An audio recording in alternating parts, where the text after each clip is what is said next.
Et c'est l'heure du coup d'œil d'Eugénie Bastier maintenant. Bonjour Eugénie. Bonjour à tous. Eugénie, vous voudriez ce matin revenir sur une information de France Info selon laquelle l'Élysée surveillerait de près les supporters de Javier Milei sur les réseaux sociaux. Oui, selon France Info, la radio payée par nos impôts, le président argentin serait d'extrême droite et il cultiverait la haine du service public. Ses supporters seraient des racistes qui en ont marre de payer trop d'impôts. D'après la radio, l'Élysée s'inquiéterait du fait que ces thèses libertariennes prospéreraient notamment sur le réseau social X.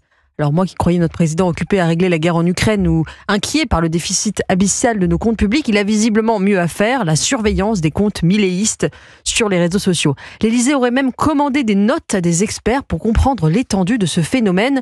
Voilà ce que nous dit France Info. Ce qui préoccupe au sommet de l'État n'est pas tant l'idéologie en elle-même, puisque chacun peut adhérer au projet qu'il souhaite, encore heureux, mais de la voir se diffuser. En gros, vous avez le droit de penser ce que vous voulez tant que vous êtes seul à le penser. Mais est-ce que l'Élysée a raison de s'inquiéter de la multiplication de ces comptes célébrant l'action de Javier Milei ? Alors je pense que l'Élysée a raison de s'inquiéter du vent de liberté qui souffle en France, d'autant plus que le macronisme lui-même reposait sur cette promesse de liberté.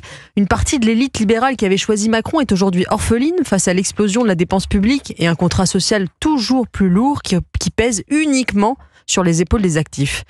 Mais plus largement, je crois que nous vivons un retour de balancier historique. Il y a 5 ans, démarrait le Covid et les politiques de confinement qui ont suspendu les libertés individuelles comme jamais depuis 3/4 de siècle en Occident. Nous avions alors acté un retour de l'État sans précédent dans nos vies et dans l'économie. Nous nous sommes surendettés. 5 ans plus tard, c'est le retour de bâton. Un vent de liberté souffle en Europe et en France. Le quoi qu'il en coûte a laissé place à la fuera. Ça dégage, le cri du président argentin Javier Milei.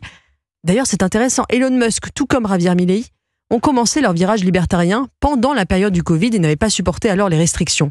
En France, c'est le moment, par exemple, où David Lisnard s'est fait connaître en fustigeant la folie bureaucratique qui a culminé pendant la pandémie. Pensez-vous, Eugénie, qu'une personnalité comme Javier Milei pourrait émerger en France ? Écoutez, je ne crois pas, car nous ne sommes pas en Amérique du Sud ni en Amérique du Nord. La pensée libertarienne a peu de chances d'avoir du succès dans un pays où autant de gens sont dépendants de la dépense publique et dans une nation qui a été construite par et pour l'État. En revanche, je pense que la pensée libérale, dont la tradition existe en France depuis longtemps, peut retrouver, oui, une nouvelle vigueur face à la gabegie d'un État tentaculaire, aussi omniprésent dans nos vies intimes qu'impuissant à régler les problèmes régaliens. La chasse au gaspillage des deniers publics va prendre de l'ampleur. Face à un soviétisme culturel qui se permet d'interdire par exemple une chaîne sur des motifs spécieux et régule les discours, la défense de la liberté d'expression va elle aussi prendre de l'ampleur. Oui, la liberté est de retour, et moi je ne trouve pas ça inquiétant, mais au contraire c'est une excellente nouvelle. Le coup d'œil d'Eugénie Bastier sur Europe 1. Merci Eugénie.